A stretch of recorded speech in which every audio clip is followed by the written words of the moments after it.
Alright, JUnit as a habit, not an afterthought. Appendix C, class and method list. Class and method list. So, and what I'm going to do here, I'm going to make this appendix rather short, because all these objects and all these classes and all these methods are already available via project code base. And what one would do if one wanted to really delve and study what the code base looks like is just seek out the PDF. Otherwise, there are 45 slides of basically class and method lists that most people will not want to study because it is already part of what they have been working on as part of the project. So what I'm going to do, I'm going to read a couple of slides at the beginning, a couple of slides at the end, and then I'm going to quickly scroll through the slides in the middle. And if you want to really study the slides in the middle, then please seek out the PDF for this particular appendix, because like I said, for most people the information here is already not very useful because you have already been looking at these classes and these methods while working on the project, going through the labs, etc. So these are the classes that make up the GRG-001 JUnit as a habit utility library. Objects class, strings class, maths class, collections class, arrays class. Well, there is no objects exception. There was an objects exception, but then I thought that it wouldn't really make any sense to keep it, so I deleted it. So there is no that exception. There is a strings exception, maths exception, collections exception, and arrays exception. So in total, there are 5 classes containing static utility methods and 4 exceptions extending the exception class. On the next slide, we will see the methods implemented in each of these 5 utility classes. And once again, I'm going to scroll rather quickly through them because they're not really useful to you if you already have done the labs.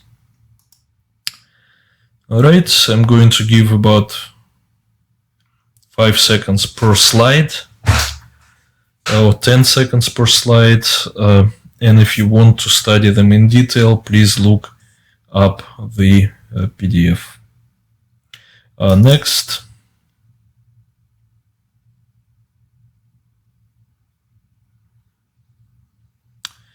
Next.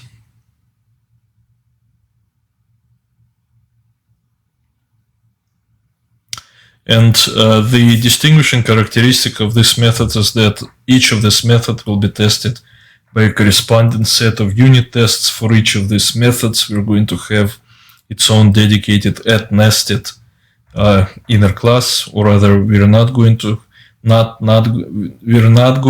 it, but we will have already had it. Next, so we've looked through the objects. Strings, maths, collections, and arrays class, what methods they contain. Next. So each of these methods will be tested with an appropriate combination of unit test methods. The following test classes will be written in order to test these methods, and of course they were pre-written, or they could be written by hand by you, or you could use the copy and paste facility of the operating system to just basically copy and paste this unit tests from the project's website and just use your motor memory to just retype the strategic important parts of this test classes. So those are objects tests, strings tests, maths tests, collections tests, arrays tests. And each method of the utility library will be, or rather has been, tested for common cases, special cases, nullable cases, empty cases, corner cases, and exceptional cases, just like we saw in the previous Appendix D.